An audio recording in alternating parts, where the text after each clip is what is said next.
ديما صلاة تفتح لنا أبواب الرضا وتيسير وتغلق بها أبواب الشر وتأثير أنت مولانا فنعم المولى ونعم النصير. Assalamu alaikum wa rahmatullahi wa barakatuh. Inshallah, today is going to be somewhat of a history lesson, somewhat of a warning to you all to keep your eyes open. For those of you who have been keeping an eye on what has been happening within the media, 3 girls were killed in a knife attack in Southport near Merseyside up north just a few days ago. So in the knife attack, 3 young girls were killed at the age of 6, 7 and 9 years old. 5 more children were severely injured and 2 teachers who were trying to defend them were harmed in this attack as well. The attack was carried out by a deranged individual. Allahu alam what was happening in his mind, what has caused him to do this. But these people, when they get influenced by Satan, when they start to fall for the waswasa of the shayateen, they start to do things which normal people would not do. So normal people with an ounce of humanity, with an ounce of decency, with an ounce of even Iman, Islam within inside their hearts, they would never commit such atrocious acts. And we saw this recently, just a little over a year ago, when the 2 uni students were killed just down the road from us by, again, a knife crime. Just a deranged individual stabbing them to death for no reason whatsoever. The culprit himself was a 17-year-old, just a young man himself. He was named just yesterday. He's a non-Muslim and he's UK born, so he's not an immigrant, by the name of Axel Rudakubana. He is the one who carried out this act of injustice. And what he has done now is he has taken away the life of 3 innocent children who will now not be able to grow up and will not be able to nurture themselves. They have not even had a chance to have the message of Islam reach them. All of this carried out at the hands of such a heinous attack.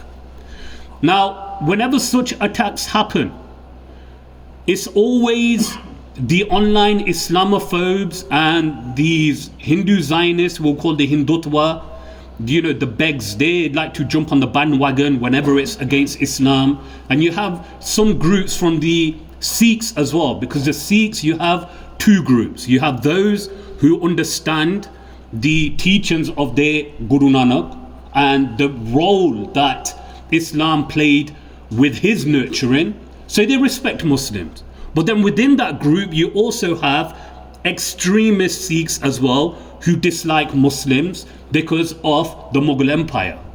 And with the Hindus you have the same thing, but the Hindus, you've seen what they have been doing with regards to Hindutva, the RSS, the HSS ideology, as we've mentioned many a time, with their marching within Leicester over the past few years. So these guys are jumping on the bandwagon. And what did they do with regards to jumping on the bandwagon? They take these attacks which are happening within the UK and other parts of the world, and forgive me, I'm going to stick to English today because of the topic at hand, so I can't switch back between Urdu and English because I want this to be targeted towards the English audience. So the extremists, the Hindutva extremists, and then you have these far-right extremists, Islamophobes with their anti-Islam inflammatory comments, they all came online. And straight away what they said was that the murderer was a Muslim, without any evidence for this, without any cause for this, just to get people against Islam even more than these people have inflamed these people against Islam already. To fuel the fire even more, they said that this individual was a Muslim. And the Daily Mail did the exact same thing in their report by spreading false information online, saying that the attack that happened with the uni students, that the assailant was a Muslim. And then we had a Daily Mail person turn up to the masjid, and when he turned up to the masjid, he faced people like us who said to him Why are you spreading false information? And his response was only, well, I didn't do it. It doesn't matter whether you did it or not. You are a part of that organization. There's a video on this and there's images of the fool at hand as well. So because of these false claims and this propaganda that was being spread online, this anti-Islamic hate that was being spread online, this led to the EDL gangs. And we know they're the EDL gangs because the Merseyside police themselves have stated that these gangs were the EDL.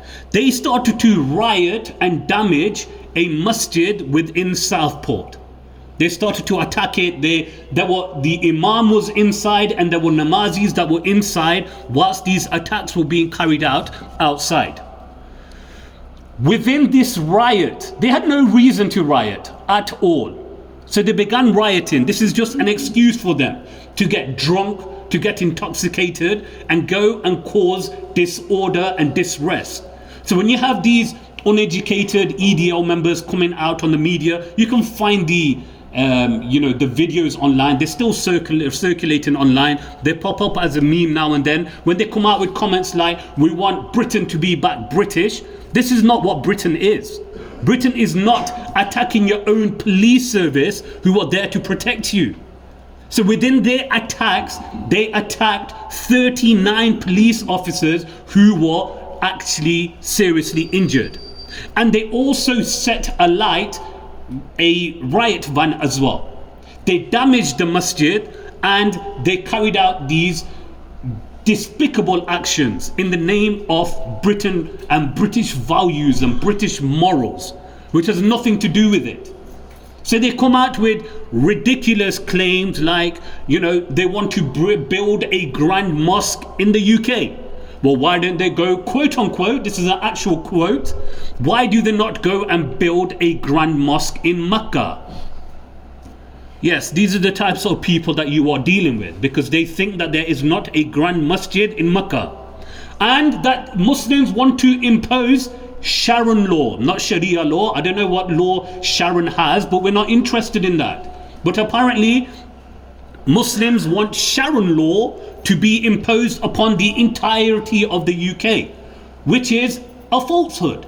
Sharia law is the laws of halal and haram, that Muslims are not allowed to eat swine, bacon, dead meat. They are not allowed to eat, kill, murder. They are not allowed to fornicate. Nobody within this said that non-Muslims have to go and they have to abide by the laws of Sharia as well. So all of this again is just to deter people away from the truth. Can you get that Joker's name from the House of Lords? Get that name from me.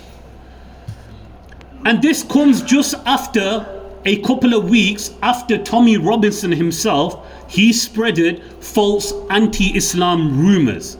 He came online a couple of weeks ago and started to say that the riots that took place in Leeds were done by Muslims, which in reality was not done by Muslims. It was done by... It was in fact Eastern Europeans who were causing these riots, because the social services took away 2 of their children for reasons known to them. This led to the Eastern European community, also known as Romanians, started to riot in the city centre of Leeds. They started to cause destruction, them leading to throwing bins at police officers, attacking police officers, setting alight buses, etc. All of these riots were taking place. Tommy Robinson, who is one of the founders and the leaders of the EDL, went online and started to say that this was done by the Muslims, which was a falsehood, because in the reality it was the Muslims who were on the ground telling the Romanians, the Eastern Europeans, do not do this. Our elders did this in the 90s in the famous Bradford and Leeds riots. I think it was in the late 90s, right? 98, 99 approximately. It occurred then, and they said, look, we suffered the consequences. Our community suffered the consequences. Do not do this. Tommy Robinson went online to fuel it even more, and he said what? He said that now the Muslims are trying to shift the blame onto the innocent, quote unquote, Eastern Europeans, when there's actual footage of the Eastern Europeans carrying out these attacks. So this is the type of anti-Islamic rhetoric which he was spreading. Now, because of this, what happened in Southport, you have riots which have taken place in London, where police have been attacked there as well. Numerous arrests have taken place. They have also tried to attack. There was approximately 50 odd EDL members outside the magistrate's court. I saw the video yesterday, and they were trying to attack just two Muslim brothers. I'm assuming they're Muslims because these guys are against Muslim, but they were from the Indian subcontinent. They were trying to attack them. These two brothers fended off 50 of these guys. Do you see the difference between Iman and falsehood? When you have Iman in your heart, it doesn't matter about the number. If you are in the truth, we see this from where? The Battle of Badr, 313.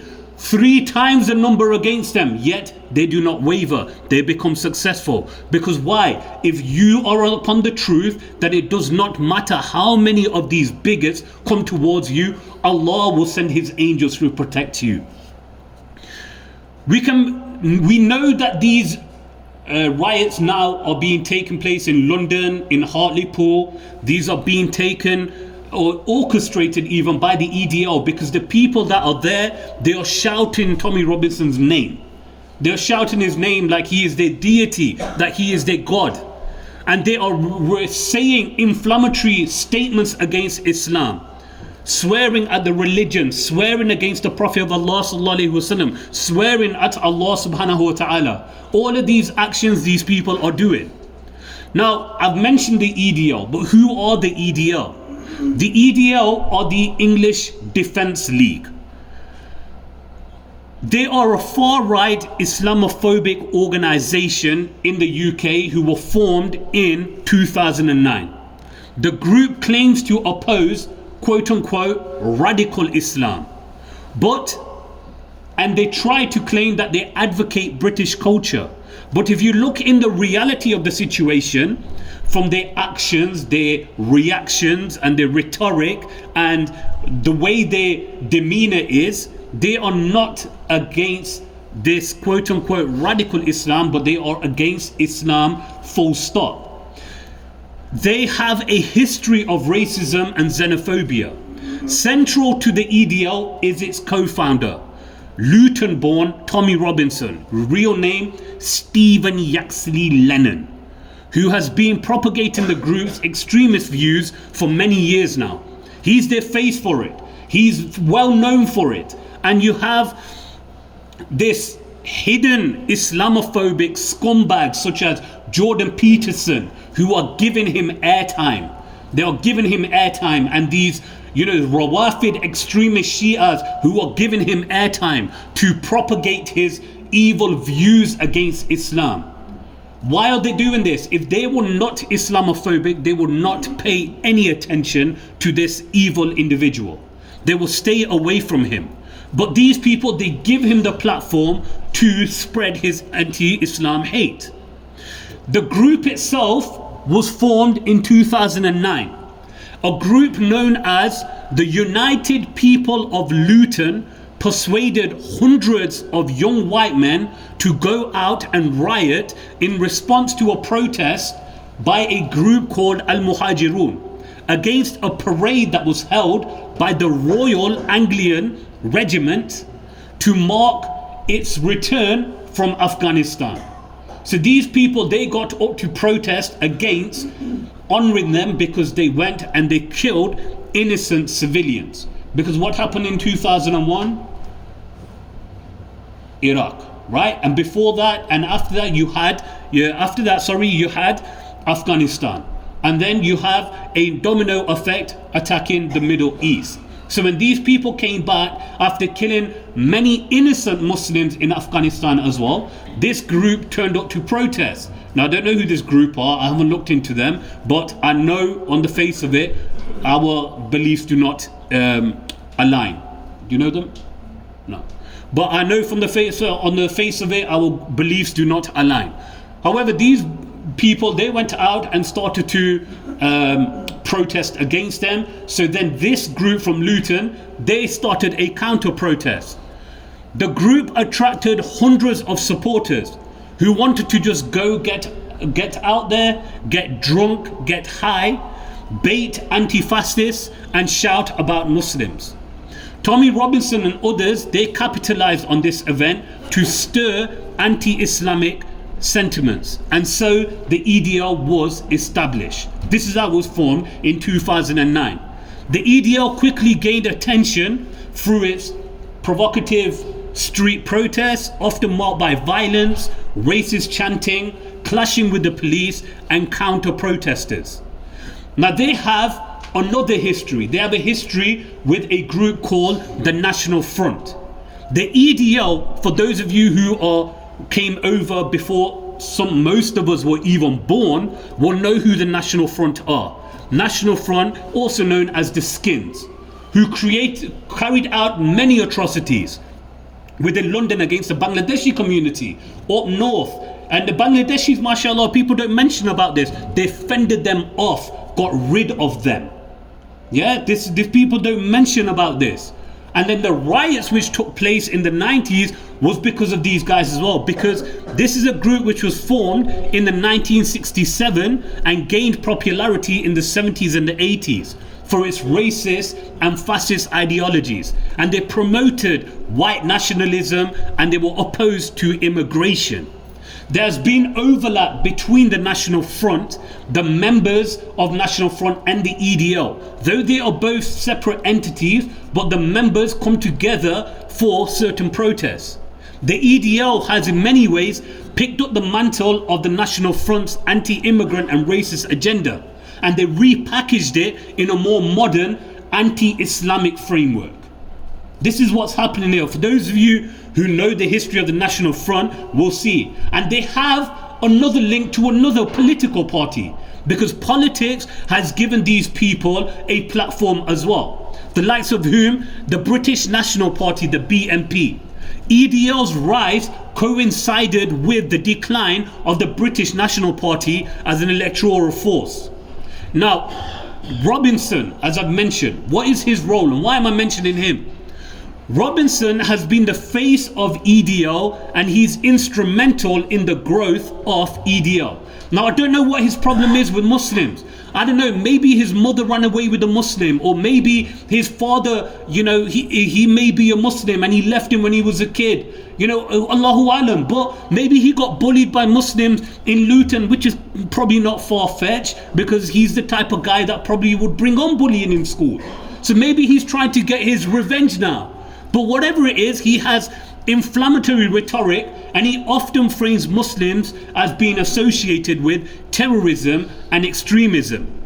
Robinson's speeches and social media presence has incited hatred and division, leading to numerous public order offences and legal issues.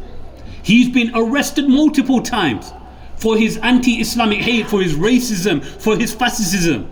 He has a criminal record which includes assault, fraud and contempt of court. He even recently, his own members had turned against him because he was taking funds for them. GoFundMe for that, he's going to do X and Y, Z work. But nothing followed from it. So people from his party started to say to him, what have you been doing? You've not done anything. So naturally, these people that were with him, some of them left. They went to other far rights groups, such as the National Action and the Patriotic Alternative. So naturally now he had to do something when people are turning against him. So he's fueled this hate now on these knife crimes, which have got nothing to do with Islam, to get people to come out and riot, to show his racist, fascist members that look, we are in fact doing something about it. But in doing something about it, the only thing that they are doing is attacking fellow white British police officers and damaging public property which is being paid for by also white British council tax payers, because obviously he doesn't care about anyone with colour or religion who is not white. So whether they pay for something is completely irrelevant. Whether they are damaged amongst the police is completely irrelevant to them. Now EDL has got another platform as well in the politics field now. Now that the BNP is gone, you have another politician who's, you can see he tries to claim that he is against the EDL, but he's just the same. He says, and this is the Reform UK. So with regards to the Southport stabbing and a soldier being stabbed in Southport Gardens a few days ago, this vermin, Nigel Farage, he come out. And what does he say? He said, quote unquote, in his comments about what happened in Southport, was this person being monitored by the security services? And the police said it was a non-terror related incident. I just wonder if the truth is being held from us. They only use terror for Muslims. We all know that. If it's not to Muslims that are doing it, or quote unquote Muslims, then it will always be that somebody with mental health issues has carried it out. You right? So you know what he's referring to. So he's saying that, look, they are saying that it's not a Muslim, but we think, I'm asking the question, quote unquote, that maybe it was a Muslim. Why are they hiding it from it? And it turns out they were hiding it because he was under 18. And they only revealed it yesterday because in a week he turns 18, and because of all the violence that it is causing. So it's no wonder why people such as Brendan Cox have labelled Farage as, quote unquote, nothing better than Tommy Robinson in a suit. And then you have people like Malcolm Pearson or Baron Pearson of Rannoch, who's also been linked to these former groups, and he was in the House of Lords just a few days ago saying that Islam is a threat to British values, extremism. And then what they do is just to try and justify that they are not Islamophobic and racist to Islam. They say, well, you know, there are some groups of Muslims who are okay. How do you know the difference? You can't tell the difference. You're just saying this to cover your back. This is anti-Islam in its full. What did he say? He said that there are Sharia councils which are operating in Islam in the UK, and women can be divorced, and they should not be allowed to be divorced, because all the man does is talaq, talaq, talaq, and the divorce and the marriage is done. What's that got to do with you? What on earth has that got to do with you? He said that imams need to be licensed by a body, meaning who? The crown. That Islam, that Muslims, imams should not be allowed to have free license. They should not be allowed to have free speech. You know, where does your free human rights go? He goes on further. Some other things that he said was that Muslim men are allowed to marry 4 wives. And each of these people are having at least 2 kids each. So extremists, this is quote unquote, this is what I'm saying. He says they are playing the long game, and through the power of the womb, the extremists are going to take over the UK. This is somebody who is a baron in the House of Lords. They are giving these people platforms to fuel Islamic hate. So it's no wonder you have these people on the streets now attacking Muslims. You saw in Hartlepool, a brother was just casually walking, and what happens? This guy just punches him in the face. But respect to the brother, he filmed it. He took it like a man, and he just turned around and he walked away. Why?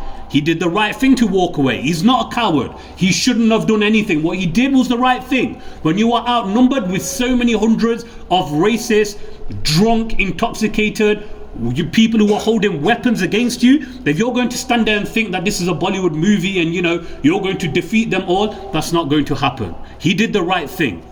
So you have other activities of the EDL. They use street protests. They use, number 2, online hate speech. The EDL, particularly through Robinson, has utilized social media to spread hate speech and conspiracy theories about Muslims. Number 3, they have criminal activities, with even Robinson being imprisoned for contempt of court for trying to interfere with a trial involving Muslim defendants. Robinson and EDL have been instrumental in fueling anti-Islamic hate and trying to break our communities. The EDL and such bodies highlight the dangers of extremist rhetoric and the importance of the UK authorities of countering hate with unity, respect and diversity. Because if they don't do this and they keep focusing on Islamic extremists and Muslimics, these people are always going to go under the radar. How they are allowing Tommy Robinson to walk the streets despite all of their Islamic hate, this racism that he spreads, how they give him a platform is beyond understanding. Understanding the EDL's historic nature is crucial in recognizing and combating the spreading of far-right ideologies in our society. But with all this in mind, with all this hate that these people spread, community will always prevail. Just the morning after these people did their attacks on the masjid in Southport, the local community in their dozens got together and they started to help clean up the masjid and rebuild the wall. This is what community means. This is what people truly understand. When you see these massive groups of people in Hartlepool, in Southport, in London, and you see, oh my God, these British people are turning against us and they are, rising up and they're increasing in their numbers, the EDL. No, they are not. It's the same people. It's the same people. Why do you not have them protesting, quote unquote, when the actual reality is riots? Why are they not carrying them out simultaneously? Because they're giving them time to go from place to place, right? So they were in Southport, then Hartlepool, then they were in London, then Hartlepool, then they went, today they are in Liverpool, and on Saturday, guess where they are coming? They are coming to Nottingham. They only come to those places where they think that there will be no opposition to them. So the fact that they are coming to Nottingham just demonstrates what they think of Nottingham Muslims, because they will not do this in Birmingham, they will not do this in Manchester on Winslow Road, they will not do this in Warsaw, they will not do this in Bradford, because as this Byron started to make out that the Muslim population is growing, he said Birmingham is one of them and 9 other cities alike. These are the ones that I've just mentioned, Rochdale and Sheffield. They wouldn't go there. So the fact that they are coming to Nottingham, it just shows something. Self-defense, this is what you need to know about Saturday if you encounter these clowns. If you come to face with these EDL fascist thugs, try to remove yourself from the situation immediately. The best defense is do not be there, in the words of Miyagi. If you are unable, then we adopt Cobra Kai. Strike first, strike hard. Do not wait for them to attack you. Do not wait for them to attack you. If they pose an immediate threat to you, within the confines of law, the legal system, UK legal system, allows you to respond. If somebody is walking towards you with their fist clenched and you know he's going to harm you, you can disengage them immediately. But it needs to be proportionate force. If he's coming with his fist and you take out a knife and you stab him in his forehead, you're going down for murder or manslaughter. Right? So it needs to be proportionate. So if he's coming with his fist, you can give him a one bomb and drop him on the floor. And then you stop and you back away. But now if he's on the floor and you go and start playing football with his head, now you're going down. If somebody tries to break into your home and they're outside and you are inside your home, you need to stay inside your home and you call the police. If you go outside and if somebody says, how do you know? I've done law, I've got an LPC, I've got a law degree. That's why I'm telling you. Because imams are not going to tell you this. And you're not going to go and read about it yourself. Because people only like TikTok, they don't like to read. So if they are there outside, leave them outside. They can't damage you, they can't damage your family. But if they come inside your home, and if they're unarmed and you pick up a knife or something and you attack them, you will go down. So you need to use proportionate force. So if somebody's coming at you, you can just restrict them. If they are attacking somebody else in front of you, you can bear hug them and you can restrain them until they calm down, until the authorities come. But now you cannot go against the rules of proportionate self-defense. So these thugs during these riots are normally drunk. They have taken cocaine and other drugs. They are high and they are there to do nothing but cause harm to you. So don't think that you are going to go to them and start speaking to them. That's not going to happen. You can't go and give them a rose with the hadith wrapped around it and say Islam is a religion of love, or this is what people have been doing all these years, innit? This is why they think that we're jokers now. It's changed absolutely nothing. You've got people like going around the streets in the city squares, blindfolding themselves and putting a big sign up saying, I'm a Muslim, I do not cause you harm, give me a hug. These kind of things. You think this is da'wah? You think this is going to make people respect you? You just make yourself look like a fool. So once these things are happening, you need to open up to the realization Islam has sharaf, it has honor, it has respect. Convey respect from yourself, behave in a respectful manner.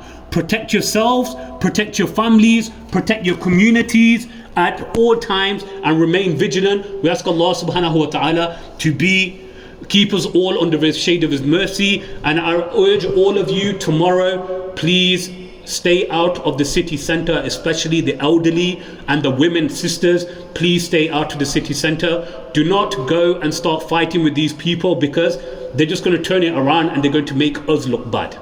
But if they come towards you, then I've told you what you need to do. Ma alayna illa al-balagh al-mubin.